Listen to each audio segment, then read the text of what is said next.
सत्संग का समय बिल्कुल ही नजदीक आ चुका है, इसलिए आप सभी प्रेमी भाई बहन जो अभी तक आप सब डेरे राउटियों से निकले नहीं हुए हैं, ऐसे प्रेमी भाई बहन आप सब अपने डेरे राउटियों से निकलकर मंदिर के पीछे बने हुए मंच के सामने आकर आप सब अपना अपना स्थान ग्रहण कर लें। आप लोगों के बीच में जय गुरुदेव संस्था मथुरा के महामंत्री माननीय बाबूराम जी इस समय मंचासीन होने जा रहे हैं। थोड़ी ही देर में इनका संदेश होगा और उसके बाद पूज्य हुजूर महाराज जी का सत्संग संदेश होगा। इसलिए आप सभी प्रेमी भाई बहन अपने अपने स्थान से चलकर मंच के सामने आकर अपना अपना स्थान ग्रहण कर लें। स्वामी जी के चरणों में दया दुआ की आशीर्वाद लेते महामंत्री जी।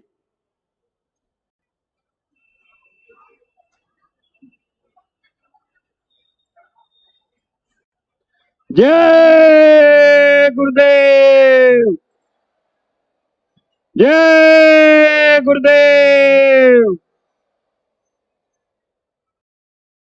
बैठने का इशारा हो रहा है। आप प्रेमी भाई बहन अपने ही स्थान पर आप बैठ जाएं।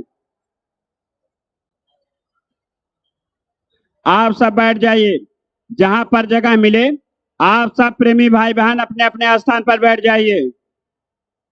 अब हम माननीय राष्ट्रीय उपदेशक जी से हाथ जोड़कर करबद्ध विनती प्रार्थना करते हैं। आप पूज्य हुजूर महाराज जी के सत्संग शुरू होने से पहले कुछ हिदायतें जो हैं हम प्रेमी भाई बहनों को सुनाने का कष्ट करें। माननीय राष्ट्रीय उपदेशक जी।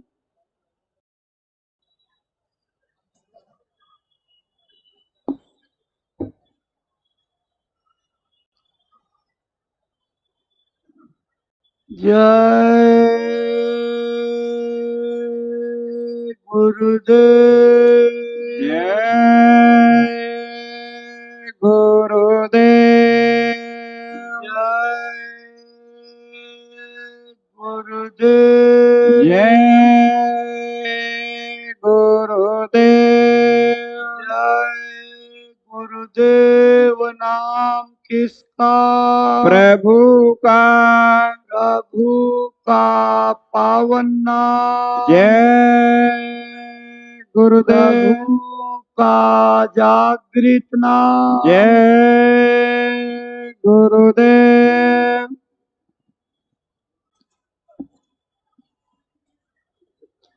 सम्मानित भाई बहनों, जैसा कि आपको मालूम है, आज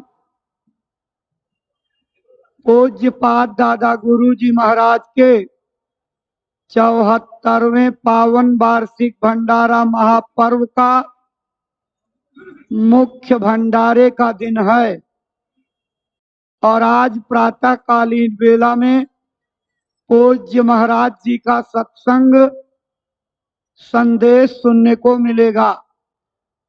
पूज्य महाराज जी के सत्संग का समय हो गया है। आप सभी भाई बहनों से ये प्रार्थना है कि जो सत्संग में शामिल होने के लिए अपने अपने कैंपों से आ रहे हैं, आगे जगह न होने के कारण आगे के गेट बंद हैं। आप कृपा करके थोड़ा पीछे की तरफ बढ़ जाइए। पीछे के गेट खुले हुए हैं और उन गेटों से आप दूर तक फैल करके बैठिए। मैदान में स्थान ना मिले तो सड़क के उस पार जो सेक्टर बने हुए हैं उन सेक्टरों में बैठ करके सत्संग वचनों का लाभ ले सकते हैं। एक प्रार्थना जो झोली और रजिस्टर की सेवा करते हैं उन प्रेमियों से करना है कि आप जब तक महाराज जी का सत्संग चलेगा कोई भी झोली वाले रजिस्टर वाले खड़े नहीं होंगे। जब महाराज जी का सत्संग पूरा हो जाएगा, आपको आदेश मिलेगा, तब आप अपनी सेवा प्रारंभ करेंगे। इस प्रार्थना को विशेष रूप से आप स्थान देंगे। पूज्य महाराज जी के सत्संग मंच पर आने का समय हो रहा है, उसके पहले आपको कुछ चेतावनी की पंक्तियां और समसामयिक संदेशों की पंक्तियां सुनाई जाएंगी। आप इनको सुनिए, दोहराइए, और जो लोग सत्संग मैदान में आ रहे हैं, प्रयास करके अपने हाथों में जय गुरुदेव झंडा लेकर के जरूर आवें। अब आप सुनिए चेतावनी की ये पंक्तियां। जय गुरुदेव। जय गुरुदेव, जय गुरुदेव। अभी एक 82 दिनों का काफिला आप सबको याद होगा गया था, वापस लौट के आया है। उसका लक्ष्य और उद्देश्य क्या था, संदेश क्या था, उसके संदर्भ में चंद पंक्तियां हैं, वो सरकार हुजूर महाराज के कदमों में समर्पित हैं। आप सभी दोहराने की कोशिश करेंगे। जय गुरुदेव, जय गुरुदेव। शाकाहार का पाठ पढ़ा कर लौट के आया काफिला, शाकाहार का पाठ पढ़ा कर लौट के आया काफिला, गुरु नाम का अलख जगा कर लौट के आया काफिला, गुरु नाम का अलख जगा कर लौट के आया काफिला। जीव जागरण का ऐसा ही रहेगा जारी सिलसिला, जीव जागरण का ऐसा ही रहेगा जारी सिलसिला। मौज हुई जब गुरु प्यारे की वारिस को तैयार किया, मौज हुई जब गुरु प्यारे की वारिस को तैयार किया, जीव जगाने खातिर तब उनने था एक संकल्प लिया, जीव जगाने के खातिर तब उनने था संकल्प लिया। हरियाणा, राजस्थान व MP को सत्संग संदेश मिला, हरियाणा, राजस्थान व MP को सत्संग संदेश मिला। जीव जागरण का ऐसा ही रहेगा जारी सिलसिला। 27 अगस्त सन 22 को मथुरा आश्रम से था निकला, 27 अगस्त सन 22 को मथुरा आश्रम से था निकला। जींद, रेवाड़ी, अलवर, छबिया, मुंडावर भी रहा मिला, जींद, रेवाड़ी, अलवर, छबिया, मुंडावर भी रहा मिला। सदाचार व नशा मुक्ति का सबको था संदेश मिला, सदाचार व नशा मुक्ति का सबको था संदेश मिला। जीव जागरण का ऐसा ही रहेगा जारी सिलसिला, जीव जागरण का ऐसा ही रहेगा जारी सिलसिला। राजस्थान की वीर भूमि ने अजब दया गुरु की पाई, राजस्थान की वीर भूमि ने अजब दया गुरु की पाई। जैसलमेर व बाड़मेर तक सत्संग पहुंचा था भाई, जैसलमेर व बाड़मेर तक सत्संग पहुंचा था भाई। चूरू, सीकर, जोधपुर, चूरू, सीकर, जोधपुर, बाराकोटा, पाली भी मिला, चूरू, सीकर, जोधपुर, बाराकोटा, पाली भी मिला। जीव जागरण का ऐसा ही रहेगा जारी सिलसिला। नागौर, अजमेर, टोक, छवड़ा में भी सत्संग किया, नागौर, अजमेर, टोक, छवड़ा में भी सत्संग किया। सभी जगह पर प्रभु प्राप्ति का सरल मार्ग भी बता दिया, सभी जगह पर प्रभु प्राप्ति का सरल मार्ग भी बता दिया। पूरे 82 दिन तक चलता रहा था अपना काफिला, पूरे 82 दिन तक अपना चलता काफिला। जीव जागरण खातिर रहेगा जारी सिलसिला, जीव जागरण खातिर वैसा रहेगा जारी सिलसिला। बहनों की संख्या ने मीरा की भक्ति को दर्शाया, बहनों की संख्या ने मीरा की भक्ति को दर्शाया। गुरुवर के वारिस ने उनको बिंदु बिंदु था समझाया। गुरुवर के वारिस ने उनको बिंदु बिंदु था समझाया। गुरु भक्ति की प्यास अभी भी, गुरु भक्ति की प्यास अभी है, साक्षात था झलक मिला। गुरु भक्ति की प्यास अभी है, साक्षात था झलक मिला। जीव जागरण का ऐसा ही रहेगा जारी सिलसिला। अब जागरण का ऐसा ही रहेगा जारी सिलसिला। अब फिर से एक मौज हुई है, 76 दिन को जाना है। अब फिर से एक मौज हुई है, 76 दिन को जाना है। 4 प्रांतों की जनता को सच्चा संदेश सुनाना है। 4 प्रांतों की जनता को सच्चा संदेश सुनाना है। महाराष्ट्र, सौराष्ट्र, कर्नाटक और गुजरात को समय मिला। महाराष्ट्र, सौराष्ट्र, कर्नाटक और गुजरात को समय मिला। जीव जागरण का ऐसा ही रहेगा जारी सिलसिला। जीव जागरण का ऐसा ही रहेगा जारी सिलसिला। सोमनाथ द्वारिकाधीश की नगरी तक भी जाएगा। सोमनाथ द्वारिकाधीश की नगरी तक भी जाएगा। नाम दान और सूरत शब्द का अनुपम भेद बताएगा। नाम दान और सूरत शब्द का अनुपम भेद बताएगा। 44 वर्षों बाद दोबारा है ऐसा संयोग मिला। 44 वर्षों बाद दोबारा है ऐसा संयोग मिला। जीव जागरण खातिर ऐसा रहेगा जारी सिलसिला। जीव जागरण खातिर ऐसा रहेगा जारी सिलसिला। भारत भर की संगतों का, भारत भर की संगतों का श्रम व साथ भरपूर मिला। भारत भर की संगतों का श्रम व साथ भरपूर मिला। शाकाहार का बिगुल बजाकर लौट के आया काफिला। शाकाहार का बिगुल बजाकर लौट के आया काफिला। गुरु नाम की धूम मचाकर लौट के आया काफिला। गुरु नाम की धूम मचाकर लौट के आया काफिला। जय जागरण का ऐसा ही रहेगा जारी सिलसिला। जय गुरुदेव।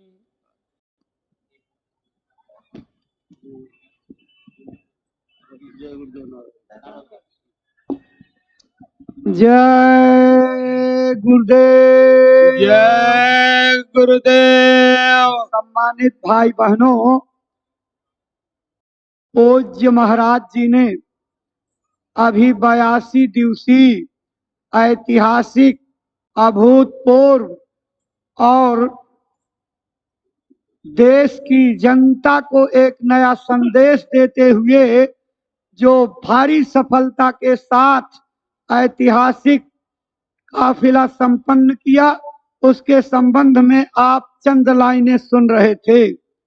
गुरु महाराज का उद्देश्य क्या था, उनकी शिक्षाएं क्या थी, उनके उपदेश क्या थे, और पूज्य महाराज जी उन्हीं के मिशन और कार्यों को आगे बढ़ाने का संकल्प लेकर के आप सबके सहयोग से जिस दिशा की ओर बढ़ रहे हैं, उसका सारांश दर्शाती एक और चेतावनी आपको सुनाई जा रही है। आप इसको सुनिए और गुरु महाराज के, पूज्य महाराज जी के महापुनीत पावन उद्देश्यों से परिचित होइए। तो सुनिए, आपके सामने ये पंक्तियां सुनाई जा रही हैं। जय गुरुदेव। जय गुरुदेव। जय गुरुदेव नारा लगाते चले हैं। जय गुरुदेव नारा लगाते चले हैं। दुखी जन को बाबा जगाते चले हैं। दुखी जन को बाबा जगाते चले हैं। जय गुरुदेव नारा लगाते चले हैं। जय गुरुदेव नारा लगाते चले हैं। धर्म पूर्ण क्या है बताते चले हैं। धर्म पूर्ण क्या है बताते चले हैं। धर्म पूर्ण क्या है बताते चले हैं। धर्म पूर्ण क्या है बताते चले हैं। कर्म पाप में भी लखाते चले हैं। कर्म पाप में भी लखाते चले हैं। जय गुरुदेव नारा लगाते चले हैं। उठो पास आओ बुलाते चले हैं। उठो पास आओ बुलाते चले हैं। भटक भूल सब की मिटाते चले हैं। भटक भूल सब की मिटाते चले हैं। दुखी जन को बाबा जगाते चले हैं। वो सतनाम क्या है सुनाते चले हैं। वो सतनाम क्या है सुनाते चले हैं। जो सुनते हैं उनको बचाते चले हैं। जो सुनते हैं उनको बचाते चले हैं। जय गुरुदेव नारा लगाते चले हैं। मना करते हैं मांस मछली न खाना। मना करते हैं मांस मछली न खाना। सुनो भाई बहनों इसे मत पकाना। सुनो भाई बहनों इसे मत पकाना। सभी अंडे बच्चे तू अपने समझना। सभी अंडे बच्चे तू अपने समझना। इन्हें भूल कर भी न भुनना न तलना। इन्हें भूल कर भी न भुनना न तलना। दया रूप मैया बुलाते चले हैं। दया रूप मैया बुलाते चले हैं। दुखी जन को बाबा जगाते चले हैं। अगर चाहते तुम प्रभु को हो पाना। अगर चाहते तुम प्रभु को हो पाना। मुसीबत से बचना जगत को बचाना। मुसीबत से बचना जगत को बचाना। तो मानो जो बातें हैं बाबा बताते। तो मानो जो बातें हैं बाबा बताते। मुसीबत तू सिर पर क्यों अपने हो लाते। मुसीबत तू सिर पर क्यों अपने हो लाते। अरे बचाने को आए बचेंगे भले हैं। बचाने को आए बचेंगे भले हैं। जय गुरुदेव नारा लगाते चले हैं। दुखी जन को बाबा जगाते चले हैं। है गुरुवर के वारिस इन्हें आजमाओ, है गुरुवर के वारिस इन्हें आजमाओ। है गुरुवर के वारिस इन्हें आजमाओ, है गुरुवर के वारिस इन्हें आजमाओ। मिले नाम धन जो लगन से कमाओ, मिले नाम धन जो लगन से कमाओ। नशा नाम का अपने ऊपर चढ़ाओ, नशा नाम का अपने ऊपर चढ़ाओ।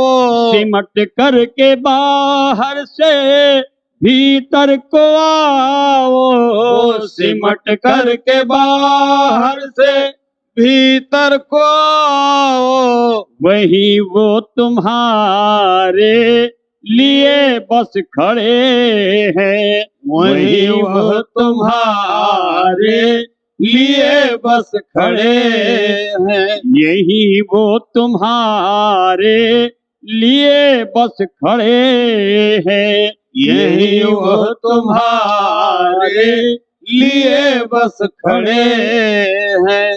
दुखी जन को बाबा जगाते चले हैं। जय गुरुदेव नारा लगाते चले हैं। जय गुरुदेव भगवान का नाम गाओ, जय गुरुदेव भगवान का नाम गाओ। भविष्यत के दुख से बचो और बचाओ, भविष्य के दुख से बचो और बचाओ। बनो शाकाहारी सदाचार लाओ, बनो शाकाहारी सदाचार लाओ।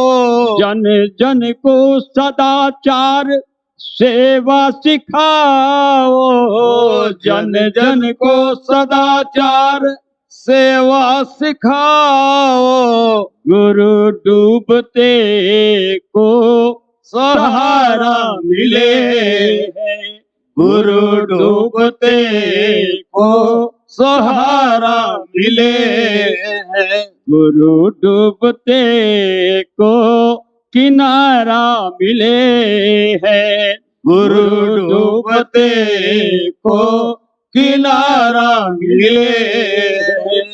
दुखी जन को बाबा जगाते चले। जय गुरुदेव नारा लगाते चले। जय गुरुदेव। जय गुरुदेव।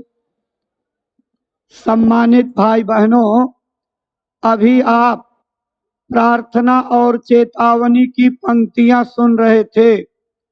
गुरु डूबते को सहारा मिले हैं, गुरु डूबते को किनारा मिले हैं।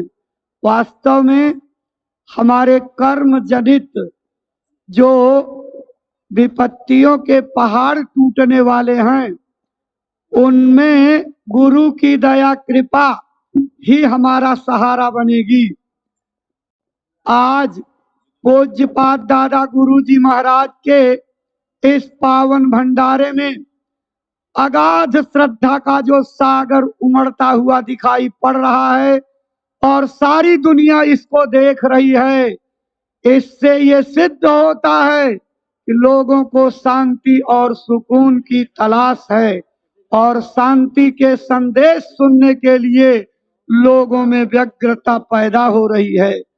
पूज्य महाराज जी अपने समय से मंच पर विराजमान हो जाएंगे।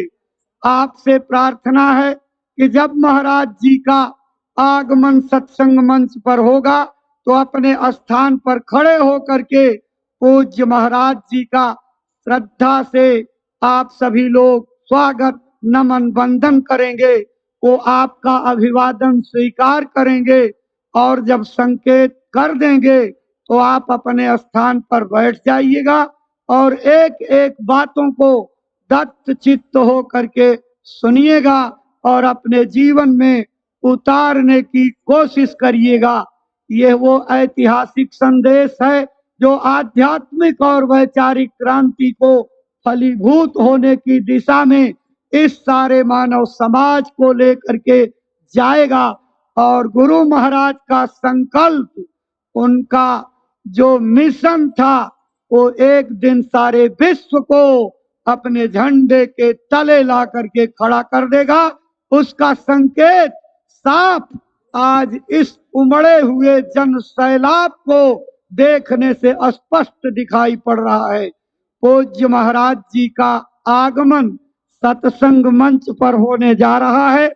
आप सभी भाई बहन जब महाराज जी का आगमन हो जाए तो खड़े हो करके उनका स्वागत, सम्मान, अभिनंदन वंदन करेंगे और संकेत पा करके आप अपने स्थान पर बैठ जाएंगे। पूज्य महाराज जी मंच पर आ रहे हैं, खड़े होकर के स्वागत, सम्मान, अभिनंदन वंदन करिए।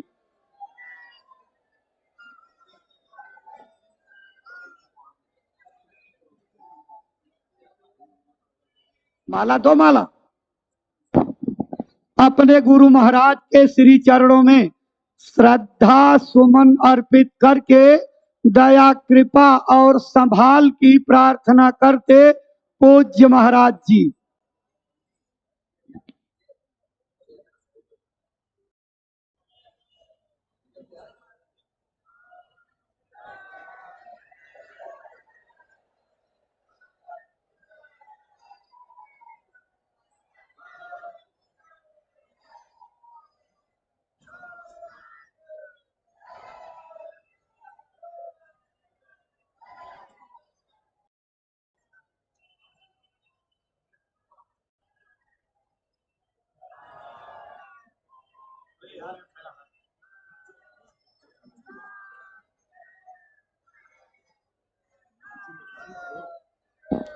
जय गुरुदेव, जय गुरुदेव।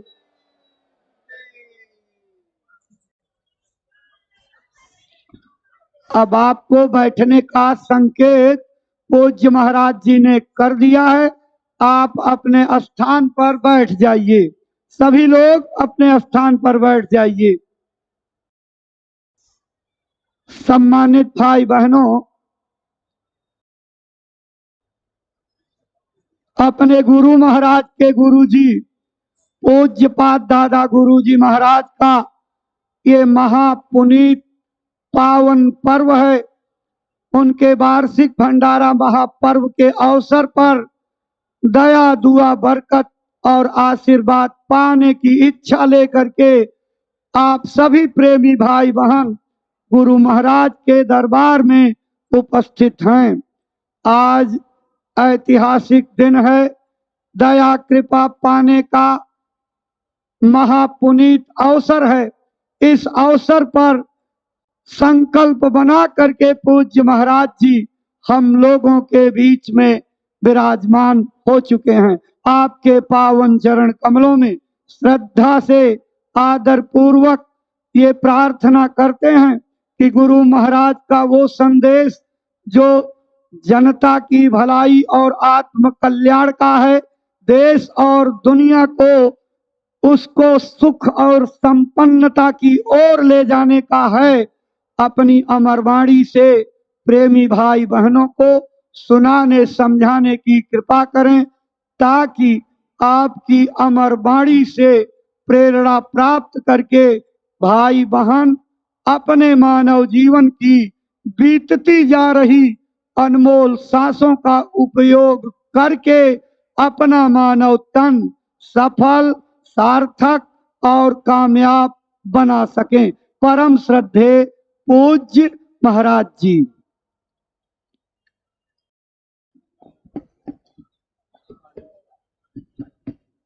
चालू करो।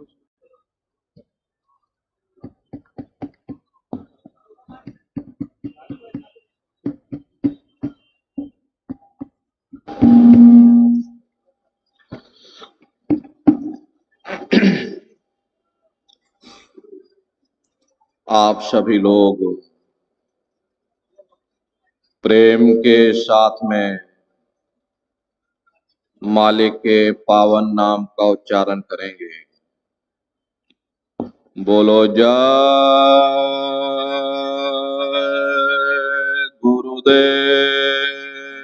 जय गुरुदेव। जय गुरुदेव। जय गुरुदेव। जय गुरुदेव। नाम किसका? प्रभु का। प्रभु का पावन नाम। जय गुरुदेव। मालिक का प्यारा नाम। जय गुरुदेव। जय गुरुदेव। जय गुरुदेव।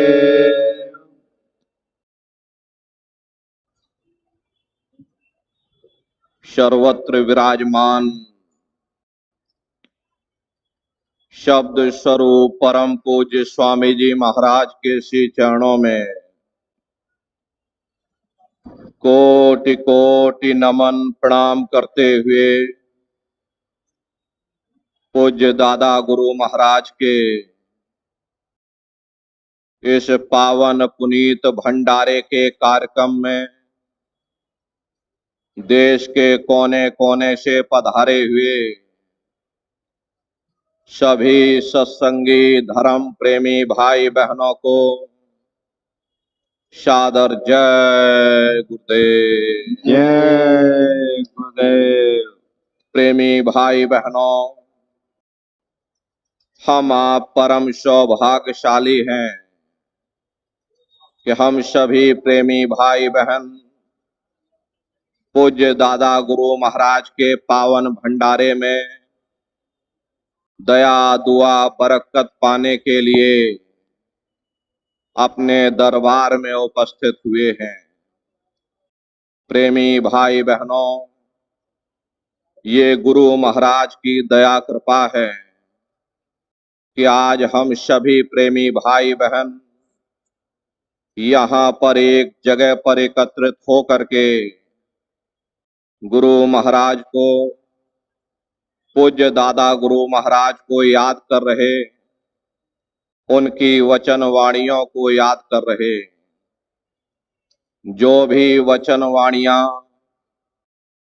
आज आपको सुनाई जाएं, एक एक वचन को बड़े ध्यान के साथ आप लोग सुनिएगा, समझने की कोशिश करिएगा और अपने जीवन में अमल लाइएगा, क्योंकि ये सत्संग है। सत्संग जल जो कोई पावे, मैलाई सब कट कट जावे। यह ऐसा जल है जिसमें कौआ स्नान करके हंस रूप हो जाता है। इसलिए प्रेमी भाई बहनों, एक एक सत्संग के वचन को बड़े ध्यान के साथ आप लोग सुनिएगा। संतों महात्माओं के सत्संग में कभी किसी जात और बिरादरी, किसी कौम या मजहब या किसी भी व्यक्ति विशेष की कभी कोई निंदा चुगली आलोचना या किसी की बुराई नहीं की जाती। प्रेमी भाई बहनों, ये महात्माओं की अजर अमर वाणियां हैं।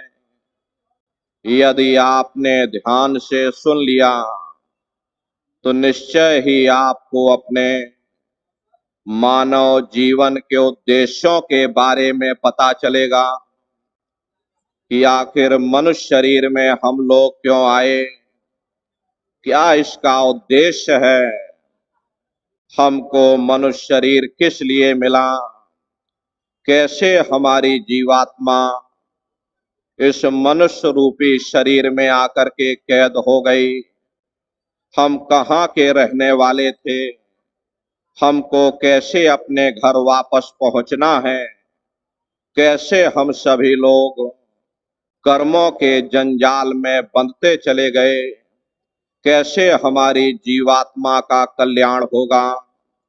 इन सभी प्रश्नों की जानकारी आपको सत्संग के माध्यम से प्राप्त होगी।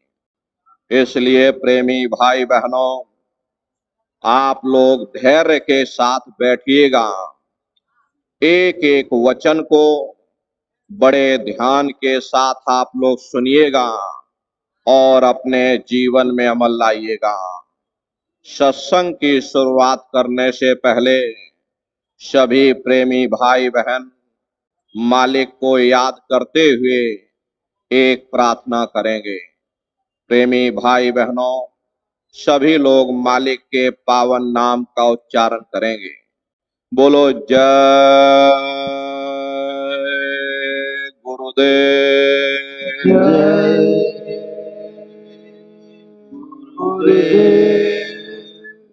गुरु का ध्यान कर प्यारे, गुरु का ध्यान कर प्यारी, बिना सके नहीं छोटे ना, बिना सके नहीं टूटना, नाम के रंग में रंग जा, नाम के रंग में रंग जा, मिले तो है धाम निज अपना, मिले तो ही धाम निज अपना, गुरु के शरण द्रान कर ले, गुरु की शरण दृढ़ कर ले, बिना इसका जनाए शरणा, बिना इसका नहीं शरणा, लाभ और मान क्यों चाहे, लाभ और मान क्यों चाहे, पड़ेगा फिर तुझे देना, पड़ेगा फिर तुझे देना, कर्म जो जो करेगा तू, कर्म जो जो करेगा तू, वही फिर भोगना भरना, वही फिर भोगना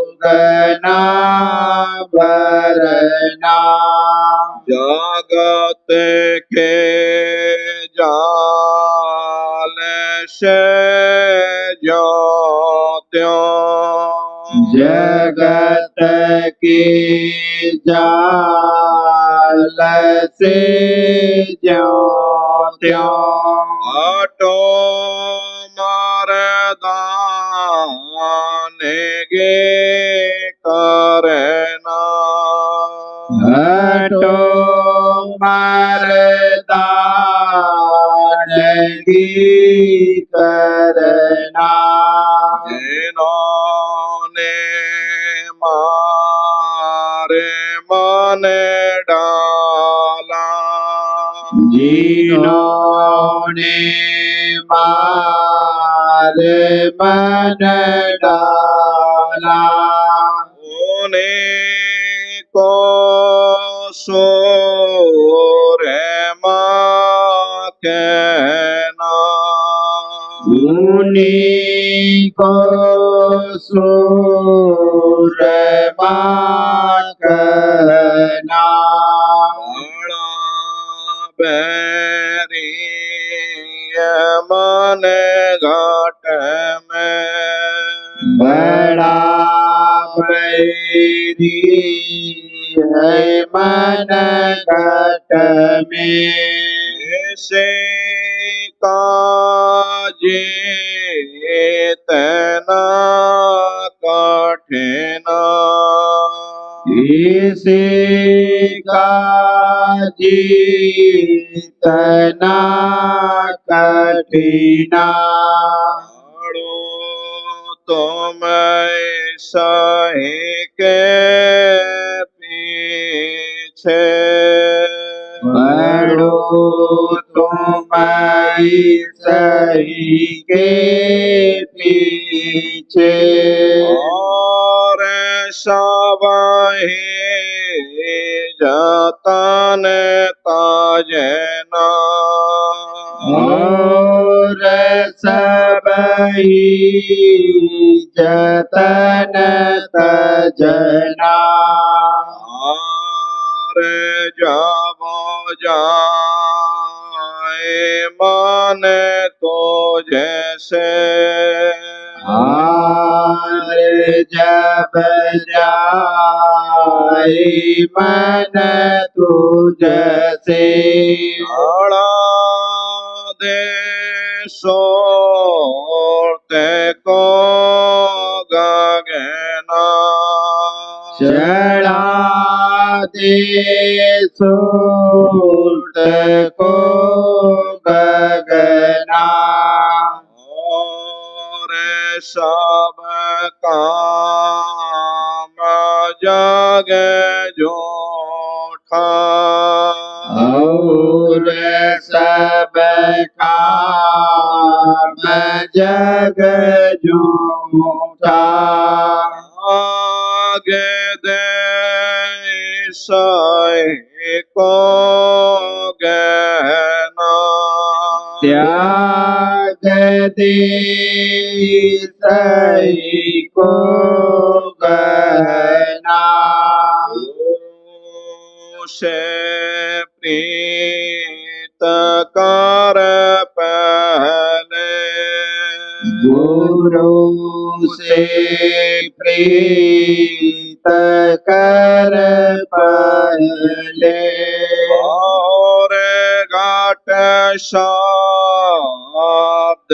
को सुनना बहुरी घट शब्द को सुनना गुरु का ध्यान कर प्यारे गुरु का ध्यान कर प्यारे नाय सके नाय छोटे ना बिना इसके नहीं छूटना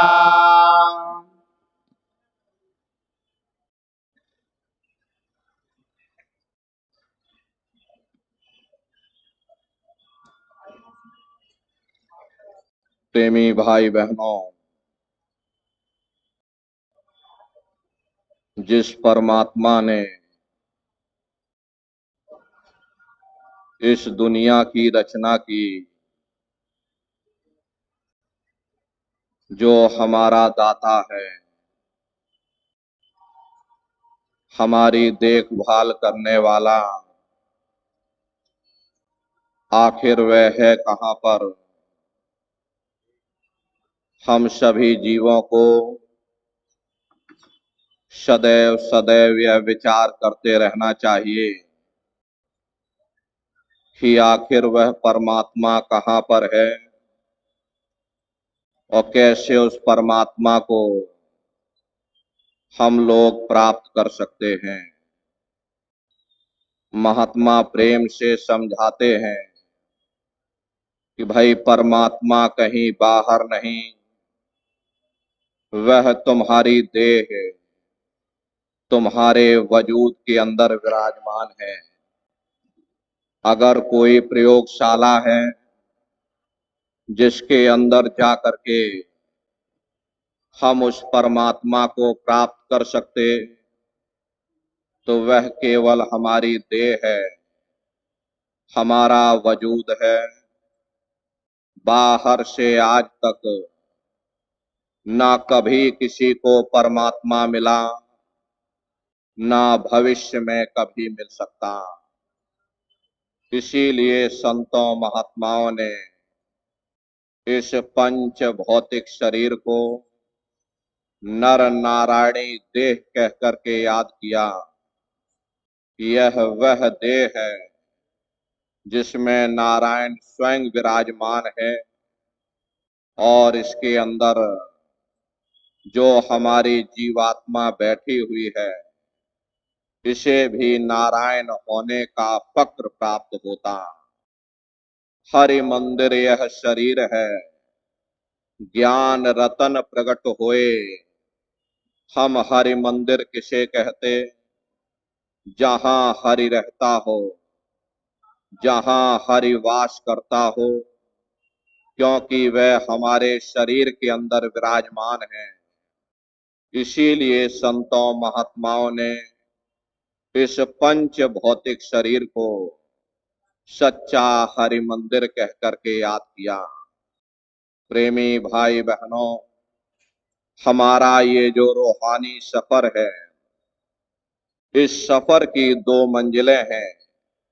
एक आंखों तक, दूसरी आंखों के ऊपर। हमें अपने फैले हुए ख्याल को 9 द्वारों से समेट करके यहाँ 10वें द्वार पर एकाग्र करना है। फिर ख्याल को शब्द के साथ जोड़ करके हमें मंजिल दर मंजिल, मुकाम दर मुकाम, हमें अपने घर वापस पहुंचना। प्रेमी भाई बहनों, हमारे शरीर के अंदर जो रूह और मन की बैठक है, जिसे महात्माओं ने शिव नेत्र कहा, दिव्य दृष्टि कहा, ज्ञान चक्षु कहा, तीसरा तिल कहा, मुक्ति का दरवाजा कहा, वह दोनों आंखों के मध्य भाग में है। यहीं से हमारा ध्यान नीचे उतर करके सारी दुनिया में फैल जाता। यहाँ बैठे कभी बाल बच्चों का ख्याल आता है, कभी घर के कारोबार का ख्याल आता, कभी दुकान दफ्तर का ख्याल आता। ये मन कभी किसी का खाली नहीं बैठता। किसी न किसी सोच विचार में हम रात और दिन उलझे ही रहते हैं। प्रेमी भाई बहनों, आप अपने आप को कितना भी अंधेरी कोठरी में बंद कर लो, आपका शरीर बंद पड़ा रहेगा, लेकिन आपका ख्याल सारी दुनिया में फैला रहेगा। बाल बच्चों का ख्याल करोगे, मन हमारा बाल बच्चों की तरफ चला जाएगा। इसी को महात्मा सुमरन करना कहते हैं। फिर जिसका हम सुमरन करते हैं, उन्हीं की शक्लें हमारी आंखों के सामने आकर खड़ी हो जाती। इको कम करो। यदि बाल बच्चों का सुमरन करोगे, बाल बच्चों की शक्लें आ जाएंगी। घर के कारोबार का सुमरन करोगे, घर के कारोबार की शक्लें आ जाएंगी। इसी को महात्मा ध्यान करना कहते हैं।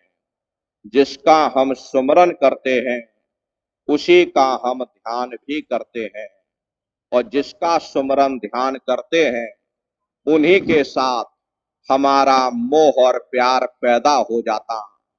इतना इन शक्लों और पदार्थों से हमारा मोह और प्यार पैदा हो जाता कि हमें रात में स्वप्न भी इन्हीं के आते, और मौत के वक्त में इन्हीं की शक्लें हमारी आंखों के सामने आकर खड़ी हो जाती। जहां आशा तहां वासा, जिधर हमारा आखिरी वक्त ध्यान जाएगा, हम दुनिया के जीव उसी रो में बहना शुरू कर देते। अब सवाल ये उठता है, भाई कौन सी चीज हमें दुनिया में बार बार लाई, दुनिया का सुमरन लाया, दुनिया का ध्यान लाया। प्रेमी भाई बहनों, ये दुनिया नाशवान है। पानी मथे हाथ नहीं आया, पानी को मथने से मक्खन कभी हाथ में नहीं आता। ठीक उसी प्रकार से जब हम नाशवान जगत में नाशवान जड़ पदार्थों का सुमरन करेंगे, फल स्वरूप हम नाशवान जगत में ही फंसे रहेंगे। हमें उस चीज का सुमरन करना चाहिए, हमें उस चीज का ध्यान करना चाहिए जिसे कभी नाश नहीं होना, जिसे कभी फना नहीं होना। अब सवाल ये उठता है कि आखिर इस दुनिया में कौन सी ऐसी चीज है जिसे कभी नाश नहीं होना, जो हमारे सुमरन और ध्यान के काबिल हो सकती है। हम देखते हैं ये सारी दुनिया 5 तत्वों की बनी हुई है। जल, पृथ्वी, अग्नि, वायु, आकाश, हर एक के अंदर कोई ना कोई तत्व मौजूद होता। पहली श्रेणी पेड़ पौधों की आती है, जिनके अंदर पानी का तत्व मौजूद होता है। अब अगर हम 5 तत्व के प्राणी होकर के एक तत्व के प्राणियों का ध्यान करेंगे, यानी पेड़ पौधों का ध्यान करेंगे, तो जहां आशा तहां वासा, वही प्रेमी भाई बहनों हमें उसी योनि में ला करके खड़ा कर देगा। पेड़ पौधों का सुमरन करोगे, पेड़ पौधों का ध्यान करोगे, उनके साथ मोह पैदा हो जाएगा। वही मोह और प्यार हमें पेड़ पौधों की योनि में लाकर खड़ा कर देगा। इसलिए यह चीज हमारे सुमरन और ध्यान के काबिल नहीं हो सकती। फिर दूसरी श्रेणी कीड़े मकोड़ों की आती है, जिनके अंदर पृथ्वी और अग्नि का तत्व मौजूद होता। प्रेमी भाई बहनों, अब अगर हम 5 तत्व के होकर के 2 तत्व के प्राणियों का ध्यान करेंगे, यानी कीड़े मकोड़ों का ध्यान करेंगे, कीड़े मकोड़ों का सुमरन करेंगे, तो हमें भी कीड़े मकोड़ों की योनि में जाना पड़ेगा। इसलिए यह चीज भी हमारे सुमरन और ध्यान के काबिल नहीं हो सकती। फिर तीसरी श्रेणी पंछियों की आती है। प्रेमी भाई बहनों, हमें तो इंसान के जामे से ऊपर उठना है, ना कि हमें नीचे गिरना है। इसीलिए यह चीज भी हमारे ध्यान के काबिल नहीं हो सकती। फिर चौथी श्रेणी चौपाए जानवरों की आती है, जिनके अंदर बुद्धि नहीं होती। अब अगर ये बुद्धिमान मनुष्य बुद्धिहीन जानवरों की पूजा करेगा, बुद्धिहीन जानवरों का सुमरन ध्यान करेगा, तो हमें भी इन योनियों में जाना पड़ेगा, हमें भी जानवरों की योनि में जाना पड़ेगा, हमें भी गधा और घोड़ा बनना पड़ेगा। इसलिए यह चीज भी हमारे सुमरन और ध्यान के काबिल नहीं हो सकती। फिर पांचवी श्रेणी स्वयं इंसानों की आती है, जिसके अंदर पांचों तत्व मौजूद होते, यानी जल, पृथ्वी, अग्नि, वायु, आकाश, पांचों तत्व मौजूद होते हैं। अब इंसान इंसान का ध्यान करे तो क्यों करे, जब ऐसे समय और युग में जब हर किसी इंसान को समान अधिकार प्राप्त हुए हों, तब कोई इंसान किसी दूसरे इंसान का ध्यान क्यों करे। प्रेमी भाई बहनों, महात्मा उदाहरण दे करके समझाते हैं कि भाई एक कमरे के अंदर आप बहुत से रेडियो या टेलीविजन रख दो, जिसका संबंध किसी बिजली या बैटरी के साथ ना हो। आप लाख कोशिश करो, कभी किसी देश की खबर नहीं सुन सकते। अगर उसका संबंध किसी बिजली या बैटरी के साथ कर दिया जाए, फिर जिस देश की चाहो आप उस देश की खबर सुन सकते हो। गुरु का ध्यान कर प्यारे, बिना इसके नहीं छुटना। हमें उन गुरुमुखों के स्वरूप का ध्यान करना चाहिए, जिसकी लीव, जिसका संबंध उस मालिक के साथ जुड़ा हो। शब्द गुरु सुरत धुन चेला, वह शब्द हमारा हर एक का गुरु है। और यह जो जीवात्मा है उस शब्द की सेवक है। जिस्म तो सेवकों को भी यहीं छोड़ जाना, गुरुमुखों को भी यहीं छोड़ जाना, लेकिन जो सेवक गुरुमुखों के जरिए अपने ख्याल को शब्द या नाम के साथ जोड़ देते हैं, उन सेवकों की आत्मा को शब्द कभी भी नहीं छोड़ता, सीधे उसको खींच करके उस शब्द में ही समा जाता। ज्यों जल तरंग उठे बहुभांति, फिर सललय सलल समायदा। समुद्र में 2-4 मिनट के लिए लहर उठती है और फिर वापस जा करके उस समुद्र में ही समा जाती। जो एक लहर का समुद्र के साथ संबंध होता, वही संबंध मालिक के भक्तों और प्यारों का उस मालिक के साथ होता है। संत, महात्मा, फकीर उस सतनाम रूपी समुद्र की लहरें हैं। वे दुनिया में आकर के शब्द या नाम का प्रचार करती हैं और फिर वापस जा करके उस शब्द में ही समा जाती। इसीलिए महात्मा कहते हैं, वह गुरु का ध्यान कर प्यारे, और बिना इसके नहीं छुटना, और नाम के रंग में रंग जा, मिले तो धाम निज अपना। प्रेमी भाई बहनों, जब तक हमारे मन का झुकाव ये आंखों के नीचे है, तब तक हम दुनिया के रंग में रंगे हुए, जात पात के रंग में रंगे हुए, कौमों मजहबों के रंग में रंगे हुए, इंद्रियों के भोग और वासनाओं के रंग में रंगे हुए, क्योंकि हमारा ये जो मन है, ये इंद्रियों के भोग और वासनाओं में सुख ढूंढने की कोशिश करता है।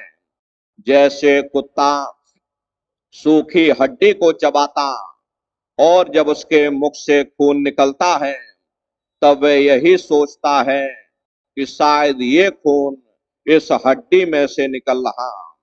ठीक उसी प्रकार से हमारा ये जो मन है, ये इंद्रियों के भोग और वासनाओं में सुख ढूंढने की कोशिश करता, लेकिन यहाँ न कभी किसी को सुख मिला और ना ही कभी मिल सकता। महात्मा कहते हैं कि जब तक तुम्हारे मन का झुकाव ये आंखों की तरफ है, दुनिया की तरफ है, तब तक तुम दुनिया के रंग में रंगे हुए, क्योंकि तुम अपने घर को भूल चुके हो, तुम अपने सच्चे देश को भूल चुके हो, तुम अपने सच्चे पिता को भूल चुके। तुम बाहर से कितने भी आलिम फाजिम, कितने भी विद्वान और कितने भी गुणी ज्ञानी क्यों ना हो, लेकिन अंदर से तुम बेअकल हो, अंदर से बिल्कुल अज्ञानी हो। जब आप नाम की कमाई करोगे प्रेमी भाई बहनों, तब मन के ऊपर ये जो दुनिया का रंग चढ़ा हुआ, ये दुनिया का रंग उतर जाएगा, मालिक की भक्ति का रंग चढ़ जाएगा, मालिक के प्यार का रंग चढ़ जाएगा। तब दुनिया की ओर से तुम सो जाओगे, लेकिन मालिक की ओर से जाग जाओगे। प्रेमी भाई बहनों, ये कब हासिल होगा? जब नाम की कमाई करोगे। इसीलिए महात्मा कहते हैं, भाई नाम के रंग में रंग जा, मिले तो ये धाम निज अपना, और गुरु की शरण दृढ़ कर ले, बिना इस काज नहीं सरना। प्रेमी भाई बहनों, हमें ये मालूम हो चुका कि वह परमात्मा कहीं बाहर नहीं, वह तुम्हारी देह, तुम्हारे वजूद के अंदर विराजमान है। हमें ये भी मालूम हो चुका है कि हमें अपने फैले हुए ख्याल को 9 द्वारों से निकाल करके यहाँ 10वें द्वार पर एकाग्र करना है। फिर ख्याल को शब्द के साथ जोड़ करके हमें मंजिल दर मंजिल, मुकाम दर मुकाम, हमें अपने घर वापस पहुंचना। हमें ये भी मालूम पड़ चुका कि जब नाम की लज्जत मिल जाएगी तो दुनिया का रंग उतर जाएगा, मालिक की भक्ति का रंग चढ़ जाएगा, मालिक के प्यार का रंग चढ़ जाएगा। लेकिन मन में ये ख्याल आता है कि महात्माओं ने इतने बड़ी बड़ी पुस्तकें बनाई, महात्माओं ने इतने बड़े बड़े ग्रंथ बनाए, महात्माओं ने इतने बड़े बड़े किताबें बनाई, क्या हम उन किताबों को पढ़ करके, क्या हम उन धर्म पुस्तकों को पढ़ करके, क्या हम उस परमात्मा को प्राप्त नहीं कर सकते? प्रेमी भाई बहनों, बड़ा सीधा और सरल सा जवाब है। ये अगर खाना बनाने की किताब सारे दिन बैठ करके आप पढ़ते रहोगे तो कभी तुम्हारा पेट नहीं भर सकता। जब तक हम खाना बनाएंगे नहीं, उसे खाएंगे नहीं, कभी हमारा पेट नहीं भर सकता। हम वेदों की निंदा नहीं करते, हम ग्रंथों की निंदा नहीं करते, हम गीता, कुरान, बाइबल की निंदा नहीं करते। वेद, शास्त्र, गीता, कुरान, बाइबल कहती है भाई मनुष्य के अंदर अंड खंड ब्रह्मांड है, स्वयं वह परमात्मा बैठा हुआ। चलो अंदर चलो, अंदर चल करके उस मालिक का दर्शन दीदार करो। प्रेमी भाई बहनों, जिस परमात्मा ने आपको पैदा किया, उसने अपने मिलने का रास्ता आपके अंदर रखा हुआ है। लेकिन हम मन बुद्धि की राह पर चल करके कभी उस परमात्मा को प्राप्त नहीं कर सकते, क्योंकि ये परमार्थी राह है, और परमार्थी राह में बुद्धि की कोई आवश्यकता नहीं होती। मनुष्य ने अपना पूरा जीवन विद्या पढ़ते पढ़ाते गुजार दिया, हासिल कुछ ना हुआ, उल्टा अहंकार और आ गया कि हम बड़े बुद्धिमान हो गए, हम ज्ञानी और ध्यानी बन गए, किया कराया सब गया।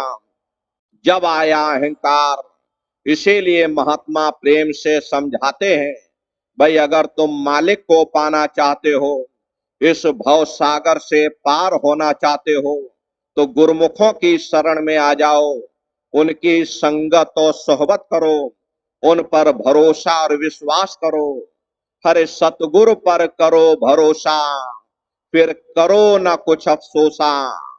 बगैर भरोसे और विश्वास के एक कदम चलना भी मुश्किल पड़ जाता। देखो, जब हम रेलवे स्टेशन पर जा करके और टिकट खरीद करके रेलगाड़ी में बैठ जाते हैं तो हमें पूरा भरोसा हो जाता कि हम अपने गंतव्य तक जरूर पहुंचेंगे। भले ही रेलगाड़ी लेट हो जाए, लेकिन हमें पूरा भरोसा होता है कि भाई हम अपने स्थान पर जरूर पहुंच जाएंगे। ठीक उसी प्रकार से जब सतगुरु ने हमें नाम दे दिया, धूर्धाम जाने की टिकट दे दी, तो एक ना एक दिन हम अपने सच्चे देश, सच्चे घर, सच्चे वतन जरूर पहुंचेंगे। नाम रूपी जीव कभी नरकों में नहीं जाता, ना ही महात्मा ऐसे जीवों को छोड़ते हैं। वैसे महात्मा अपने जीवों की हर पल हर क्षण संभाल करते रहते हैं, लेकिन हमें अपने अंदर पूरा भरोसा तब होता है जब हम अपने अंदर जा करके अपने सतगुरु के नूरी स्वरूप का दर्शन दीदार कर लेते। उससे पहले कोई कह दे कि नहीं महात्मा जी ठीक नहीं है, तो हमारा भरोसा टूट जाएगा। फिर कोई कह दे नहीं महात्मा जी बिल्कुल सच्चे और पक्के हैं, तो भरोसा हमारा फिर कायम हो जाएगा। लेकिन जब आप अपने अंदर जा करके अपने सतगुरु के नूरी स्वरूप का दर्शन कर लोगे, उनकी हस्ती और शक्ति को जान लोगे, फिर चाहे सारी दुनिया एक होकर के सतगुरु को बुरा भला कहे, हमारा भरोसा नहीं टूटेगा, हमारा विश्वास नहीं टूटेगा। इसीलिए महात्मा कहते हैं कि शिष्य तुम्हारा धर्म है, तुम सतगुरु की मौज में रहना सीखो, उनकी रजा में रहना सीखो, उनके हुक्म पर चलना सीखो, फिर चाहे कैसा भी हुक्म हो। अगर सतगुरु कोई हुक्म देता है, उसके लिए वह जिम्मेदार होता।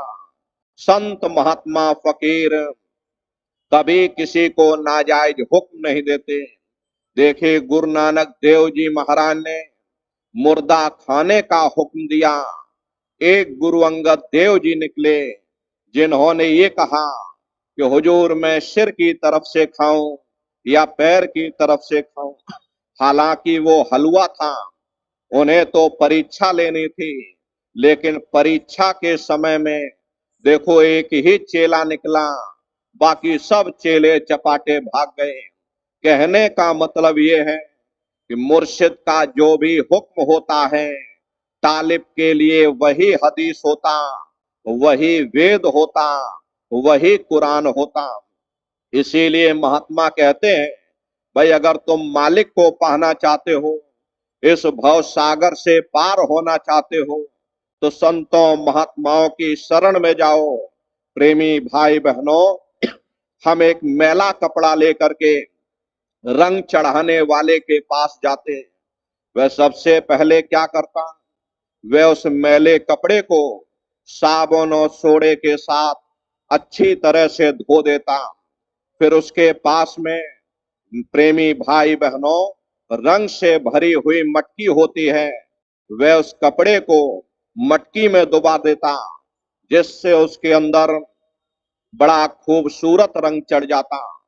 ठीक उसी प्रकार से जब हम महात्माओं के सानिध्य में जाएंगे, वे अपने सत्संग के द्वारा, सुमरन ध्यान भजन के द्वारा, सेवा के द्वारा हमारे ऊपर ये जो दुनिया का रंग चढ़ा हुआ, ये दुनिया के रंग को धीरे धीरे साफ कर देंगे। महात्माओं के पास में नाम रूपी मटकी होती है, वे हमारे मन को उस नाम के साथ जोड़ देंगे, जिससे हमारे अंदर ये दुनिया का रंग उतर जाएगा, मालिक की भक्ति का रंग चढ़ जाएगा, मालिक के प्यार का रंग चढ़ जाएगा। प्रेमी भाई बहनों, विद्या की ताकत हर बच्चे के अंदर होती है, लेकिन वह सोई हुई रहती है। बच्चा जब स्कूल में जाता है, गुरुजनों का कहना मानता है, मेहनत करके पढ़ाई करता है, तो वह सोई हुई ताकत जाग जाती है। लेकिन जो बच्चा स्कूल ही ना जाए, गुरुजनों का कहना ही ना माने, घर में अध्ययन ही ना करे, तो त्यागत तो उसके अंदर रहती है, लेकिन सोई हुई रहती और सोई हुई ही चली जाती। इसीलिए महात्मा कहते हैं भाई अगर तुम मालिक को पाना चाहते हो, तो हमें उस मालिक की भक्ति मन के पीछे लगकर नहीं, बल्कि गुरुमुखों की शरण में जाकर के वे जिस राह पर हमको चलाएं, उस राह पर चल करके करनी चाहिए। इसीलिए महात्मा कहते वह गुरु की शरण दृढ़ कर ले और बिना इसका आज नहीं सरना, और लाभ और मान क्यों चाहे, पड़ेगा फिर तुझे देना। प्रेमी भाई बहनों, हमें उस मालिक की भक्ति केवल मालिक को प्राप्त करने के लिए करनी चाहिए, दुनिया की इच्छाओं और तृष्णाओं के लिए नहीं। धन दौलत के लिए नहीं, जमीन जायदाद के लिए नहीं, बेटा बेटी के लिए नहीं। अरे ऐसी दीवानी दुनिया भक्ति भाव नहीं बूझे, और कोई आवे तो बेटा मांगे, यही गुसाई दीजिए। कोई आवे दुख का मारा, हम पर कृपा कीजिए।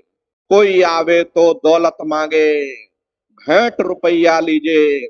कोई रचावे ब्याह सगाई, सुनत गुसाई रीझे।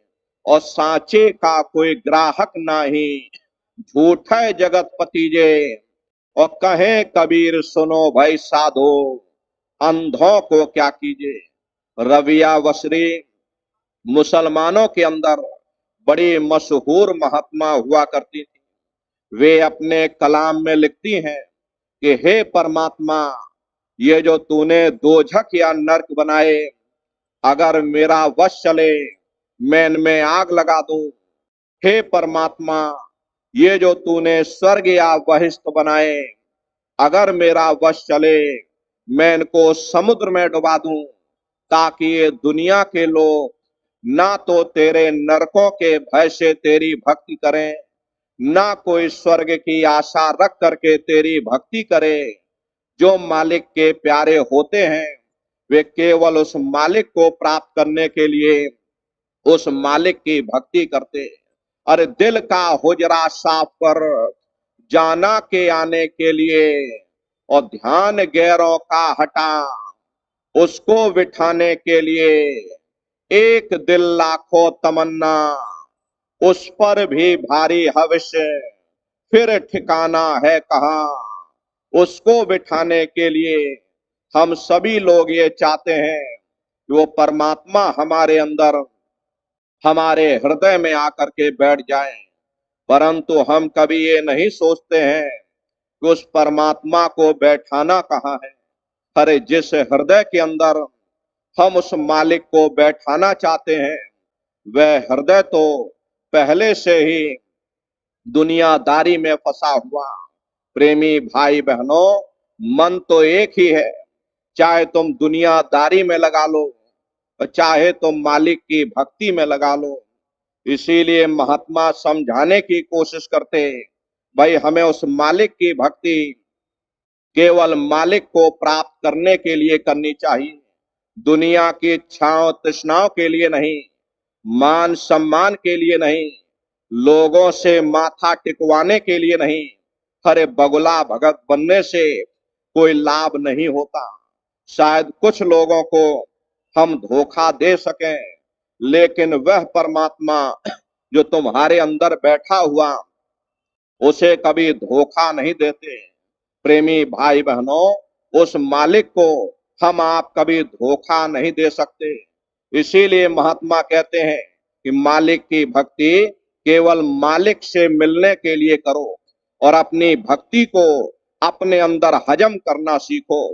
दया पाना कोई बड़ी चीज नहीं है, लेकिन दया को हजम करना ये बहुत बड़ी चीज होती है। बाप अपने बेटे को कुछ धन दे करके उसे कारोबार में लगाता है, और जब बेटा मेहनत करता है, बाप के दिए हुए धन से कारोबार में उन्नति करता है, तो बाप उससे खुश हो जाता, उसकी और ज्यादा मदद करता। लेकिन यदि वही बेटा बाप की दी हुई दौलत को शराबों कबाबों में खर्च कर दे, तो बाप उससे नाराज हो जाता, जो कोई धन संपत्ति देनी होती है उससे भी वंचित कर देता। इसीलिए महात्मा कहते हैं कि भाई मालिक की बख्शी हुई दौलत को तुम अपने अंदर हजम करना सीखो। कहीं ऐसा ना हो कि तुम मान सम्मान के चक्कर में पड़ करके मालिक की बख्शी हुई दया मेहर को दुनिया के बाजार में कौड़ियों की तरह खड़खड़ाने लग जाओ। अरे दुनिया तुमको लूट करके ले जाएगी। इसीलिए महात्मा कहते हैं भाई मालिक की भक्ति को अपने अंदर हजम करना सीखो, और निस्वार्थ भाव से उस मालिक की भक्ति करो। लाभ ही और मान क्यों चाहे, और पड़ेगा फिर तुझे देना, और कर्म जो जो करेगा तू वही फिर भोगना पड़ना। प्रेमी भाई बहनों, ये कर्म प्रधान देश है। यहाँ जो जैसा करेगा वैसा ही फल पाएगा। अच्छा करोगे अच्छा फल मिल जाएगा, बुरा करोगे बुरा फल मिल जाएगा। प्रेमी भाई बहनों, यदि बुरे कर्म लोहे की जंजीर है तो अच्छे कर्म सोने की बेड़ियां हैं। आध्यात्म यही कहता कि जब तक ये जीवात्मा निष्कर्म नहीं हो जाएगी कभी उस परमात्मा को प्राप्त नहीं कर सकती। प्रेमी भाई बहनों, हम सभी लोग ये कर्मों के जाल में आकर के बंध गए। महात्मा कहते हैं भाई कर्म भूमि है, यहाँ तुम जैसा कर्म करोगे वैसा ही फल तुमको मिल जाएगा। हम लोगों को विचार करना पड़ेगा कि कैसे हम दुनिया के जीव ये कर्मों के जंजाल में आकर के बंध गए। प्रेमी भाई बहनों, जरा अच्छी तरह सुनिएगा, आपको समझाते हैं। पहले यहाँ कुछ नहीं था। पहले ना हम थे ना आप थे, न ये जमीन थी ना आसमान था, न देवी थे ना देवता थे, न ईश्वर थे ना ब्रह्म थे ना पार ब्रह्म थे। पहले कुछ नहीं था। तो पहले कौन था? एक अनियनामा अब सच्चिदानंद प्रभु धामा। वो एक अनियनामी महाप्रभु अपने अनामी धाम में अखंड राज किया करते थे। उस मालिक की मौज मर्जी उठी तो उन्होंने 3 लोक का विस्तार किया, यानी अगम लोक, अलख लोक और सतलोक। अगम लोक में अगम पुरुष को बैठाया, अलख लोक में अलख पुरुष को बैठा दिया और सतलोक में सतपुरुष भगवान को बैठा दिया।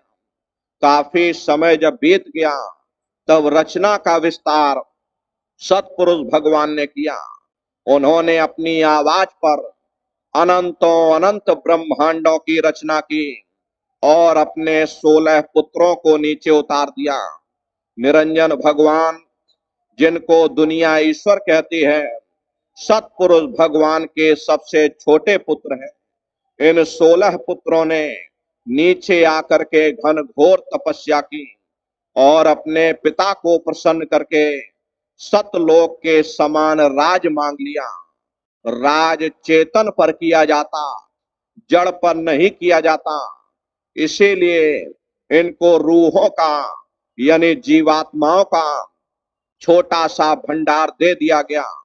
जब जीवात्माएं नीचे उतारी जाने लगी, जब हमको आपको नीचे उतारा जाने लगा तो हम लोग घबराने लगे।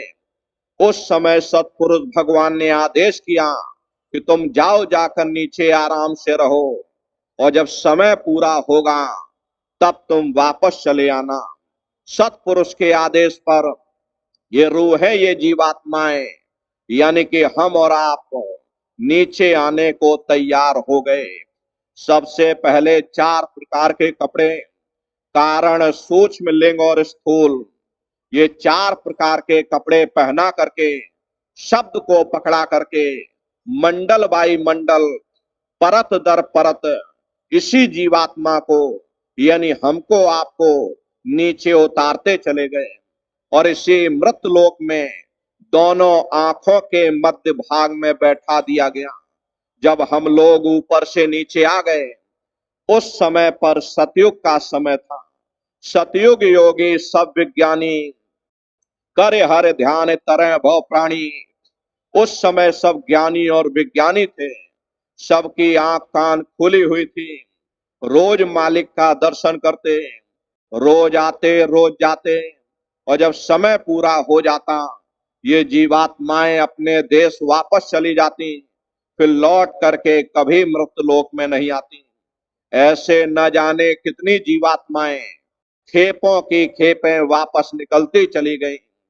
तब निरंजन भगवान ने विचार किया, हमने इतनी मेहनत की, हमने इतनी तपस्या की, सतपुरुष भगवान को प्रसन्न करके जीवात्माओं का छोटा सा भंडार वरदान के रूप में हमने मांग लिया। अगर ये जीवात्माएं ऐसे ही अपने देश वापस लौट जाएंगी, हम कोई बंधन नहीं लगाएंगे, तो एक दिन मेरा राज्य खाली हो जाएगा। तो उन्होंने बड़ी होशियारी के साथ कर्मों का विधान बना दिया और कर्मों का विधान बना करके जीवात्माओं को सुना दिया गया कि भाई ये पुण्य कर्म है, ये पाप कर्म है, ये शुभ कर्म है और ये अशुभ कर्म है। और इन जीवात्माओं को कह दिया कि काल रूप में तिनकर भ्राता, शुभ अशुभ कर्म फल दाता। यानी मैं काल रूप हूं और शुभ अशुभ कर्मों का मैं फल दूंगा। यानी कर्म करने की स्वतंत्रता हमको आपको दे दी गई और फल देने का अधिकार इन्होंने अपने हाथों में रख लिया। धीरे धीरे ये जीवात्माएं कर्मों की बेड़ियों में जकड़ती चली गईं।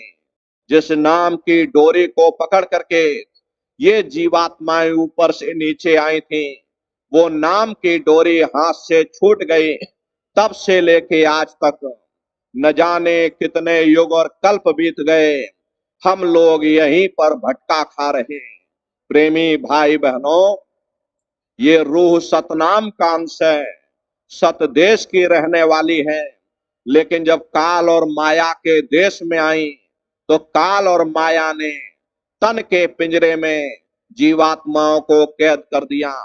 अप्रेमी भाई बहनों, संत दया करके इन जीवात्माओं को निकाले तो निकाले, वरना रूहों के बस की बात नहीं कि रूह मन के चंगुल से आजाद हो सके। महात्मा कहते हैं, भाई कर्ता ने काया रची, जुग जुग जग विस्तार, और कार दिए विसराय के, घर घर करत पुकार। यानी काल ने 5 तत्व का पिंजरा बना करके इस पिंजरे में जीवात्माओं को कैद कर दिया।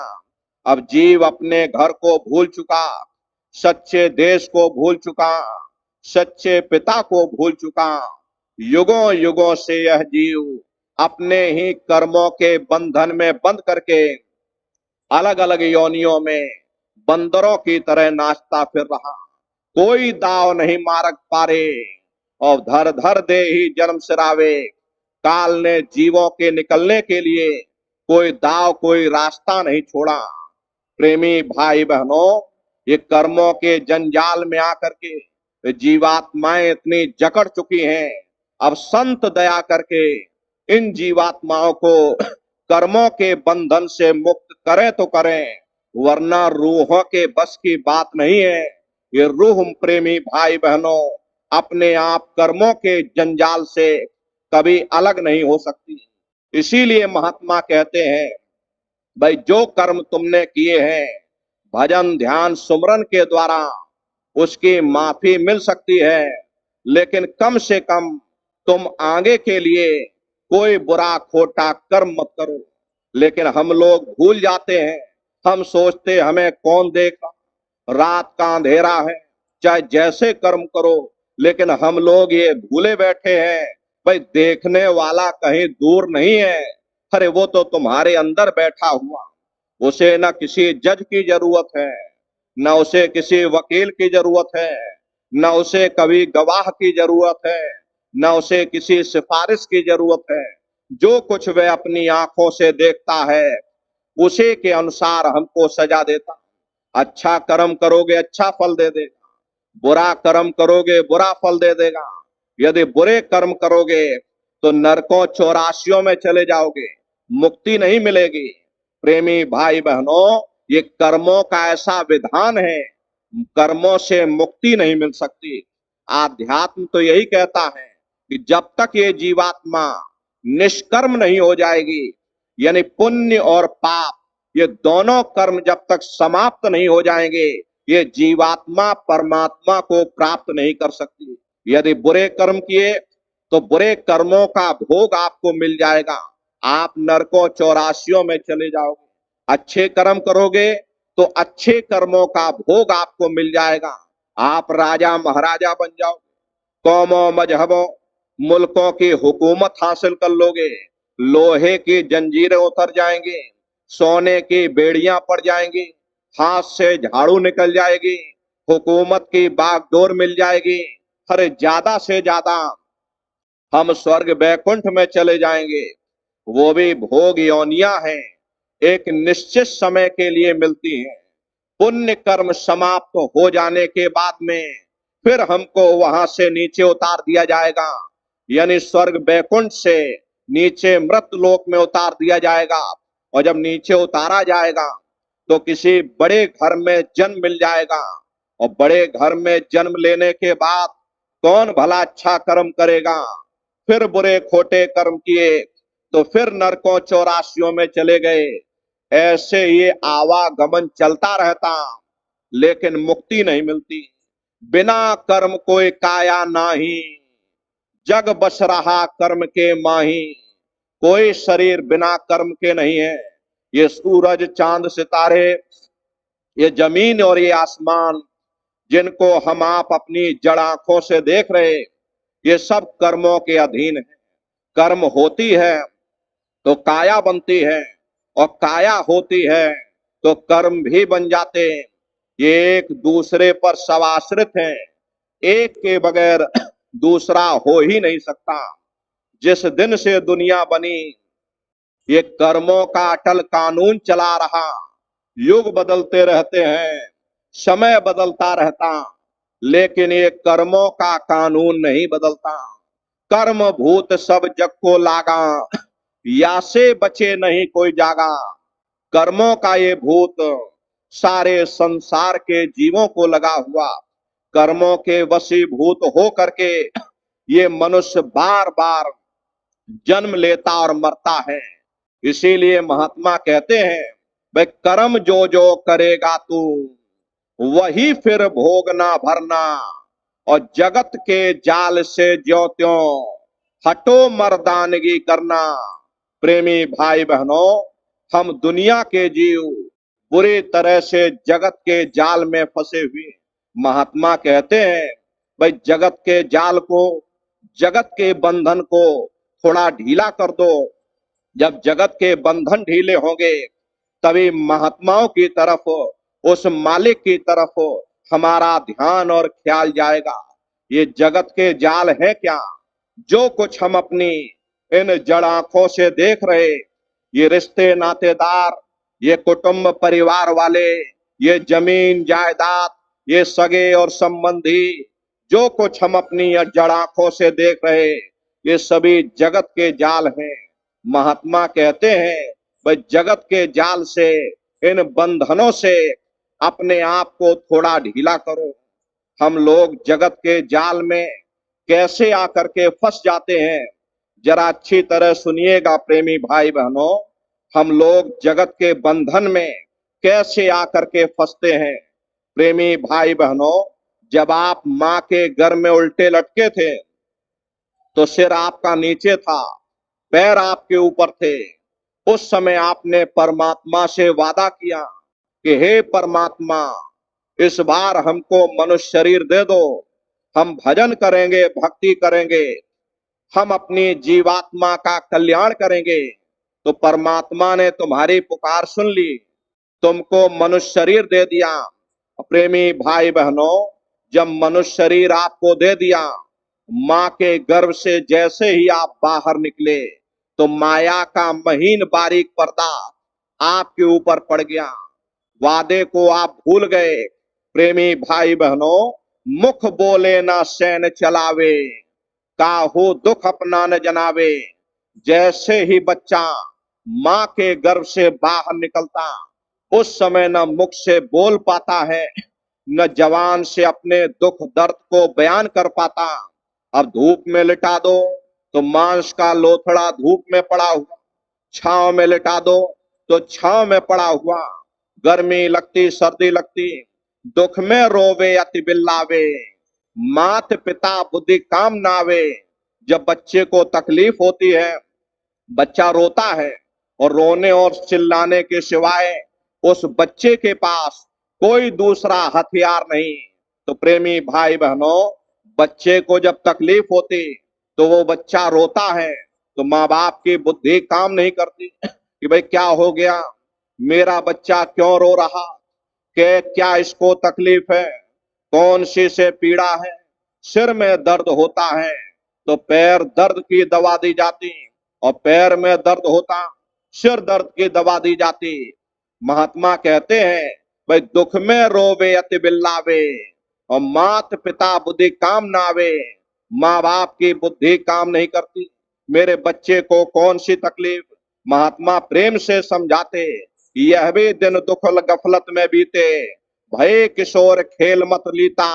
प्रेमी भाई बहनों, ये समय बाल्यकाल का अवस्था, रोने गुजरने में ये समय व्यतीत होता चला जाता, रोते और चिल्लाते ये बाल्यकाल की अवस्था गुजरती चली जाती और बच्चा किशोरावस्था में पहुंच जाता। बालपना अति दुख में बीता और भय किशोर खेल मत लीता। अब बच्चा किशोरावस्था में पहुंच गया, अब अपने दुख दर्द को बयान करने लग गया, हाथ पैर से चलने फिरने लग गया। जब हाथ पैर से चलने फिरने लग गया तो वह बच्चा अपने साथियों के साथ खेलना चाहता है, तो माँ बाप घर में पढ़ाना चाहते हैं, भाई पढ़ाई लिखाई कर लो। बच्चे का मन पढ़ाई लिखाई में लगता नहीं, मार पीट पे तो मात घनेरी और वह भी दुख की भारी ढेरी। जितना बच्चे का वजन नहीं, उससे ज्यादा वजनदार किताबें बच्चों की पीठ पर लाद दी जाती हैं। अब बच्चे का मन पढ़ाई में लगता नहीं, वह अपने साथियों के साथ खेलना चाहता, अपने मित्रों के साथ खेलना चाहता है, तो स्कूल में मास्टर और अध्यापक मारते और घर में माँ बाप पीटते। कहते भाई ये भी समय, यह भी दिन दुख गफलत में बीते, सुख ना पाया रहे अब रीते। ये भी समय पिटते पटाते दुख गफलत और बेसुधी में गुजर गया। तरुण अवस्था वन लागी और मन तरंगे अब छिन छिन जागी। धीरे धीरे किशोरावस्था का समय गुजरता चला गया और तरुण अवस्था आ गई। तरुण कहते हैं जवानी की अवस्था को। अब ये मन जवान हो गया, मतवाले हाथी की तरह मदहोश हो गया। दुनिया की ख्वाहिशें अब मन में पैदा होने लगी। मेरे पास भी घोड़ा गाड़ी मकान, मेरे पास भी जमीन जायदाद हो, मेरे भी ठाठ बाट हो, मेरी भी हाट हवेली हो, मेरी भी शादी हो जाए। कहते भाई चाह उठी तब करी सगाई, ब्याह हुआ घर नारी आई। जब इसके अंदर चाह उठी तो इसकी शादी भी हो गई और घर में नारी भी आ गई। अब नारी देख मन यति हर्षाना, बेड़े भारी सो नहीं जाना। नारी को देख देख करके इसका मन प्रसन्न होने लगा, जैसे से कोई बड़ी भारी बादशाहत मिल गई हो। प्रेमी भाई बहनों, देखो कैसे मनुष्य धीरे धीरे जगत के जंजाल में फंसता चला जा रहा। जब ये माँ के गर्भ में था तब परमात्मा से वादा करता था, हे परमात्मा मुझे एक बार मौका दे दो, मुझे एक बार मनुष्य शरीर दे दो, हम भजन करेंगे, भक्ति करेंगे, हम अपनी जीवात्मा का कल्याण करेंगे। परमात्मा ने जब तुम्हारी पुकार सुन ली, तुमको मनुष्य शरीर दे दिया। देखो प्रेमी भाई बहनों, मनुष्य शरीर को पा करके कैसे जीव धीरे धीरे जगत के जंजाल में बंधता चला जा रहा। अरे महात्मा कहते हैं, वे मात पिता का हक सब भूले और दिन और रात नारी संग झूले। प्रेमी भाई बहनों, अब जब शादी हो गई तो घर परिवार बट गया, समाज बट गया, खेती बाड़ी बट गई, जमीन जायदाद बट गई, बर्तन बट गए, चूल्हा चौका बट गया, यहाँ तक कि माँ बाप भी बट गए कि 10 दिन तुम खिलाओ और 10 दिन हम खिलाएंगे। महात्मा प्रेम से समझाते, भाई घटती चली लगन पितु माता और नारी पुत्र संग मन यति राता। प्रेमी भाई बहनों, जब इस मनुष्य की शादी नहीं हुई थी तो इसका अपना पूरा प्रेम अपने माँ बाप के साथ में था, लेकिन जब शादी हो गई, घर में नारी आ गई, तो माँ बाप के हिस्से से आधा प्रेम इसने अपनी औरत को दे दिया। और जब बाल बच्चे कच्चे हो गए तो माँ बाप के हिस्से का बचा हुआ आधा प्रेम इसने अपने बच्चों कच्चों को दे दिया। अब बेचारे माँ बाप जिन्होंने अपने लाल को अपने पलकों पर बैठा करके रखा, खुद भूखे रहे, मेहनत करके अपने बच्चों का पालन पोषण किया, आज वही माँ बाप उनकी बूढ़ी आंखें अपने औलाद के प्यार के लिए उनकी बूढ़ी आंखें तरसती हैं, लेकिन वही औलाद अपने बीवी बच्चों के प्रेम में इतना मशगूल हो जाता है कि अपने माँ बाप का कहना तक नहीं मानता, उनको अपने घर से निकाल देता। हरे प्रेमी भाई बहनों, अपने आश्रम पर बहुत से ऐसे लोग आते, कहते भाई हमको हमारे बच्चों ने निकाल दिया, हमको यहीं रहने की जगह दे दो। अब ये तो आश्रम है, ये तो सबका है, लेकिन प्रेमी भाई बहनों, इस बात को हमेशा ध्यान रखिएगा, जो अपने माँ बाप को सताता है, ऐसे जीव कभी संसार में सुखी नहीं हो सकते। प्रेमी भाई बहनों, महात्मा कहते हैं, भाई घटती चली लगन पितु माता और नारी पुत्र संग मन अति राता। और प्रेमी भाई बहनों, आगे महात्मा कहते हैं, भाई फिकर पड़ा घर का जब ही और दर दर भटके दुख अब सही। अब जब शादी हो गई, घर में औरत आ गई, अब औरत के लिए भी खर्चा चाहिए, बच्चे कच्चे हो गए, बच्चों कच्चों के लिए भी खर्चे की जरूरत है, क्योंकि उनका पालन पोषण करना है, उनको पढ़ाना और लिखाना है, और दुनिया का खर्चा का बोझ आ गया। तब ये मनुष्य सोचता है कि चलो कहीं चार पैसे कमाए जाए, कहीं रोजगार किया जाए, कहीं नौकरी की जाए, कहीं मजदूरी की जाए, ताकि घर में पैसा आ सके, बाल बच्चों का पालन पोषण हो सके। प्रेमी भाई बहनों, स्वान समान करे गति अपनी, धन का सुमरन धन की जपनी, और धन पाया तो हुआ आनंदा, और नहीं मिले पड़ा दुख का फंदा। अगर चार पैसे कमा लिए तो घर में गनीमत है, और अगर नहीं कमा पाए तो दुनिया का कर्जा हो गया। अब कर्जे को उतारने के लिए कहीं औरत का गहना गिरवी रखना पड़ा, कहीं जमीन जायदाद गिरवी रखनी पड़ी। आज के समय में इतनी महंगाई है कि घर का खर्चा चलाना मुश्किल पड़ जाता। प्रेमी भाई बहनों, महात्मा कहते हैं, भाई ग्रह कार्य अब नित्य सतावे, कुल और जात बहुत फरमावे। धीरे धीरे जैसे तैसे ग्रह के कार्य समाप्त किए, बच्चे कच्चे बड़े हो गए, अब इनकी भी शादी ब्याह करना। तब ये मनुष्य सोचता है कि चलो कहीं अच्छा लड़का ढूंढा जाए, कोई अच्छा परिवार ढूंढा